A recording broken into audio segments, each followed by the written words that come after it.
सदियों पुरानी बात है कि किसी मुल्क पर एक बादशाह हुकूमत करता था जो कि हर तरह की दौलत, ताकत और शान व शौकत के बावजूद बेसुकूनी की जिंदगी गुजार रहा था। महल की दीवारें ऊंची थीं, खजानों में सोने के ढेर थे, लेकिन दिल को सुकून मैसर न था। कई उलमा और दानशोरों को बुलाया गया, मगर किसी का मशूरा उसके दिल की बेचैनी खत्म न कर सका। एक रात जब बादशाह नींद से अचानक बेदार हुआ तो वो महल के बाग में टहलने लगा और आसमान की तरफ देखते हुए दुआ करने लगा, या खुदा मुझे बता कि मेरी बेचैनी का इलाज कहां है।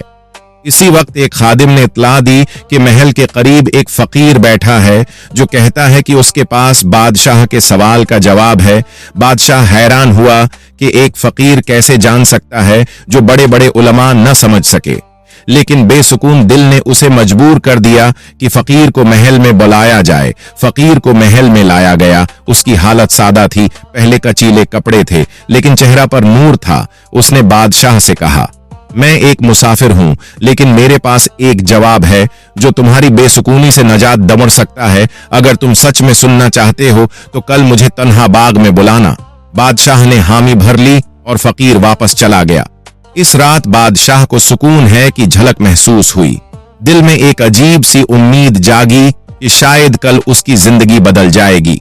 सुबह का सूरज तुलुआ हुआ तो बादशाह बेसब्री से फकीर के साथ मुलाकात के लिए तैयार हो गया है। महल के बाग में फकीर पहले से मौजूद था और वह एक दरख्त के नीचे इरामदे अंदाज में बैठा हुआ था, जिसका चेहरा नौरानी था और उसकी आंखों में सुकून झलक रहा था। बादशाह फकीर के करीब गया और मुअत्तबाना लहजे में बोला, दाना शख्स, मुझे बताओ कि मेरे दिल का सुकून कहां है। फकीर ने गहरी सांस ली और कहा, बादशाह, सलामत सुकून के लिए सबसे पहले यह जानना जरूरी है कि बेसुकूनी कहां से होती है। तुम बताओ, क्या तुम्हारे दिल में कभी किसी की मदद करने, किसी की तकलीफ बांटने की ख्वाहिश पैदा हुई है?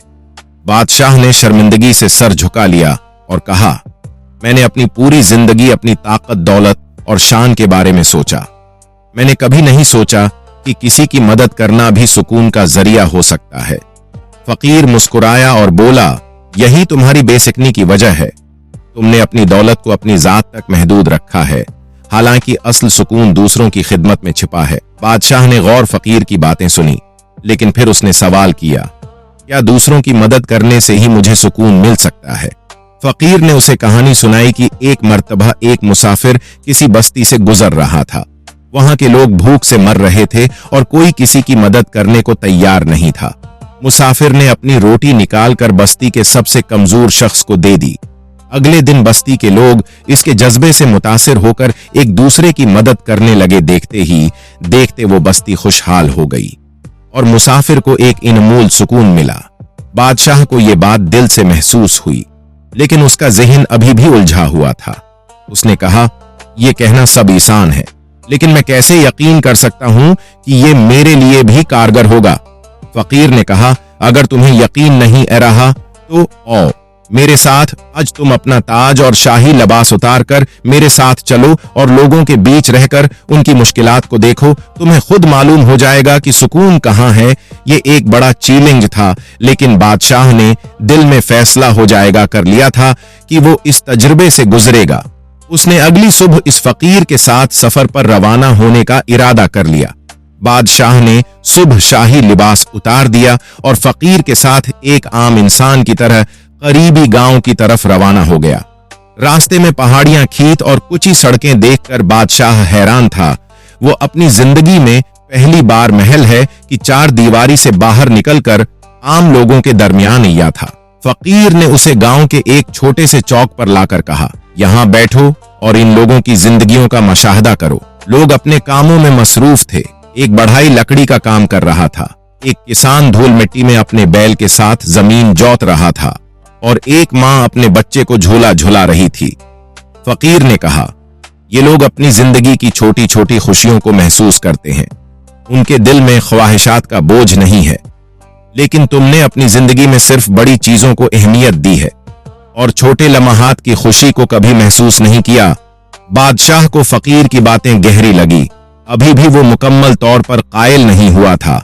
इसी दौरान एक गरीब औरत चौक में आई। उसके कपड़े फटे हुए थे और उसके चेहरे पर परेशानी के आसार थे। वो लोगों से मदद मांग रही थी। लेकिन किसी ने उसकी तरफ तवज्जो न दी। लेकिन बादशाह ने फकीर से कहा, ये औरत मदद मांग रही है, लेकिन कोई उसे कुछ नहीं दे रहा। बादशाह ने अपनी जेब से एक सिक्का निकाला और औरत को दे दिया। औरत की आंखों किसी के आंसू अगे जिसने बादशाह को दुआएं दें। बादशाह को दिल में अजीब सा सुकून महसूस हो रहा था। ने कहा, यह पहला सबक है। बादशाह सलामत सुकून का पहला राज ये है कि दूसरों की खुशी में खुशी महसूस हो। बादशाह को यह सबक है, बहुत गहरा लगा। इसके दिल में फकीर की बातों के लिए मजीद तजस्सुस पैदा हो गया। उसने फकीर से कहा, मुझे सिखाओ, मैं अपनी जिंदगी को बदलने के लिए तैयार हूं। फकीर ने मुस्कुराते हुए कहा, सफर अभी जारी है बादशाह सलामत। अगली सबक में जहां लोग अपनी जरूरियात को दूसरों से ज्यादा अहम समझते हैं, तैयार रहो फकीर।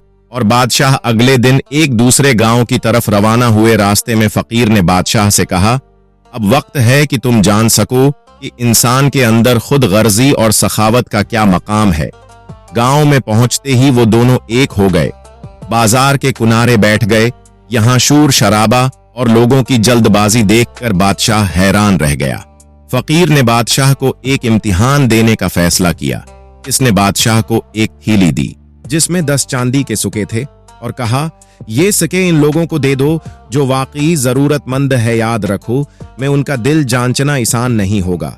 बादशाह ने बाजार में खड़े होंगे कुछ लोगों का मुशाहिदा किया। पहला शख्स एक चमकती हुई पोशाक ने मलबूस था, लेकिन जिसके चेहरे पर परेशानी थी, जो बादशाह के करीब आया और कहा, मुझे रकम दो, मेरे घर की हालत खराब है। अच्छा ने उसके बारे में सोचा, लेकिन इशारा किया कि पहले मजीद लोगों से मिलो। एक मजदूर था जिसके हाथ मिट्टी से भरे हुए थे। इसने बादशाह से कुछ नहीं मांगा, बल्कि खुद अपनी मजदूरी में मसरूफ रहा। बादशाह ने फकीर की तरफ देखा जो मुस्कुराता हुआ सर हिला रहा था। इतनी देर में एक औरत बादशाह के पास आई और कहा, बेटा, मेरे पास खाने को कुछ नहीं, अगर मुमकिन हो तो कुछ मदद करो। बादशाह ने उसे कह दिया। इस औरत की आंखों में खुशी के आंसू अगे फकीर खामोशी से ये सब देख रहा था। आखिर में बादशाह ने बाकी सिक्के भी जरूरतमंद लोगों में तकसीम कर दिए, लेकिन हर बार दिल से फैसला किया कि कौन ज्यादा हकदार है। फकीर ने बादशाह से कहा, यह दूसरा सबक है, हर किसी की जरूरत एक जैसी नहीं होती। अपने दिल की सच्चाई को समझना और सही जगह सखावत करना एक बादशाह के लिए सबसे बड़ा फन है। बादशाह ने सर हिलाया और कहा, मैं हैने उज महसूस किया कि फैसले के लिए दिल और अक्ल दोनों का होना जरूरी है। फकीर ने कहा, सच कहा, लेकिन अभी तुम्हें बहुत कुछ सीखना बाकी है। अब तुम्हारा अगला सबक ज्यादा है, मुश्किल होगा। हकीर और बादशाह अगली मंजिल की तरफ रवाना हुए। जहां फकीर ने बादशाह को सिखाने का इरादा किया तो गुरूर और तकब्बुर कैसे इंसान की तरक्की का रास्ता रोकते हैं। रास्ते में उन्होंने एक शानदार बाग देखा। बाग का मालिक एक मगरूर और खुद पसंद शख्स था, जो अपने बाग की तारीफ करते हुए फकीर और बादशाह के करीब आया और कहा, यह है मेरा बाग है, जहां जो भी है मेरी मेहनत और काबिलियत का नतीजा है। तुमने कहा यहां अपने खुद उगाया है। मालिक थोड़ा हैरान हुआ। मैंने अपने नौकरों को हुक्म दिया था, उन्होंने ये बाग बनाया, लेकिन हर चीज का मालिक मैं हूं। फकीर ने नर्म लहजे में कहा, मालिक होना और मेहनत करना वो अलग बातें हैं, लेकिन क्या आपको यकीन है कि ये बाग है, मेरा है और मेरे बाद भी मेरे खानदान का होगा। फकीर ने खामोशी से एक पौधे की तरफ इशारा किया जो मुरझा रहा था और कहा, जिंदगी की हकीकत इस मुरझाए हुए पौधे की तरह है। गुरूर करने वाले लोग हमेशा सोचते हैं कि वो सब कुछ काबू में रखते हैं, लेकिन कुदरत के फैसले सबसे बड़े होते हैं। बादशाह ये मकालमा सुनकर गौर व फिक्र में पड़ गया। उसने फकीर से कहा, क्या गुरूर सिर्फ अमीरों की बीमारी है? फकीर ने जवाब दिया, गुरूर सिर्फ माल वो दौलत का मसला नहीं, ये किसी भी मकाम पर आ सकता है। यहां तक कि एक बादशाह भी गुरूर का शिकार हो रहा है, अगर वो ये समझ ले कि वो सबसे बुलंद है और उसे किसी की रहनुमाई की जरूरत नहीं। फकीर ने बादशाह को एक और इम्तिहान के लिए तैयार किया। उन्होंने एक गांव का दौरा किया जहां एक गरीब बढ़िया रहती थी। बढ़िया के पास सिर्फ 2 रोटियां थीं, लेकिन वो उन रोटियों में से एक उन दोनों मेहमानों को देना चाहती थी। बादशाह ने कहा, ये बहुत कमजोर है, उसे अपनी रोटियां खुद के लिए रखनी चाहिए। फकीर ने मुस्कुराते हुए कहा, यह सखावत का इम्तिहान है, बल्कि तुम्हारे गुरूर का इम्तिहान है। कभी कभी कमजोर लोग भी ताकतूर दिल रखते हैं और ये गुरूर को मिटा देते हैं। बादशाह को एहसास हुआ कि वो की बढ़िया की अजीम रूह को नहीं समझ पाया। उसने फौरा फकीर से मुआफी मांगी और कहा कि अज तक गुरूर के पर्दे में जिंदगी गुजारता रहा, लेकिन अज मैंने हकीकी आजिजी को समझ पाया। फकीर ने बादशाह को दुआ दी और कहा, तुम्हारे दिल में जो रोशनी पैदा हो रही है वो तुम्हें यह काम बादशाह बनाएगी, लेकिन अभी एक आखिरी सबक बाकी है। फकीर और बादशाह अपनी आखिरी मंजिल की तरफ रवाना हुए। ये एक पहाड़ की चोटी थी जहां से पूरा शहर नजर होता था। फकीर ने कहा, ये तुम्हारी आखिरी आजमाइश है। यहां से तुम्हें यह समझना होगा कि एक हुक्मरान का सबसे बड़ा हुनर क्या है। चोटी पर पहुंचकर उन्होंने एक बुजुर्ग चरवाहे को देखा जो अपनी भेड़ों को चरा रहा था। दरवाजे से पूछा, तुम्हें इतनी मामूली जिंदगी में कैसे सुकून मिलता है? चरावा ने मुस्कुराते हुए कहा, ये भीड़ें मेरा खानदान है और बदले में ये मुझे मोहब्बत और सुकून देती है। ये रिश्ता ही मेरी खुशी का राज है। फकीर ने बादशाह को चरवाहे की बात पर गौर करने को कहा और कहा, बड़ी बड़ी बादशाह और चरवाहे में ज्यादा फर्क नहीं। एक चरवाहा अपनी भीड़ों का ख्याल रखता है, इसी तरह एक बादशाह अपने लोगों का। लेकिन अगर आप अपने रियोड़ का ख्याल रखता है, जासी तरह अगर एक बादशाह अपने लोगों को नजरअंदाज करे, उसकी बादशाहत खत्म हो जाती। बादशाह वही है जो अपने लोगों की खिदमत करे, उनके दुख दर्द करती है, उनकी भलाई के लिए इस्तेमाल करे। बादशाह ने आजिजी से कहा, इतनी प्यारी अपनी जिंदगी में उज पहली बार मुझे देखा ही है। और इस तरह बादशाह को जिंदगी कहानी से हमें सबक मिलता है। इंसान की जिंदगी का असल सुकून दूसरों की खिदमत में छिपा है। अगर हम किसी जरूरतमंद की मदद करते हैं तो उससे हमारे दिल को बहुत सुकून होता है, मिलता है, और रब्बुल आलमीन हमसे खुश होता है और हमें और नवाजता है।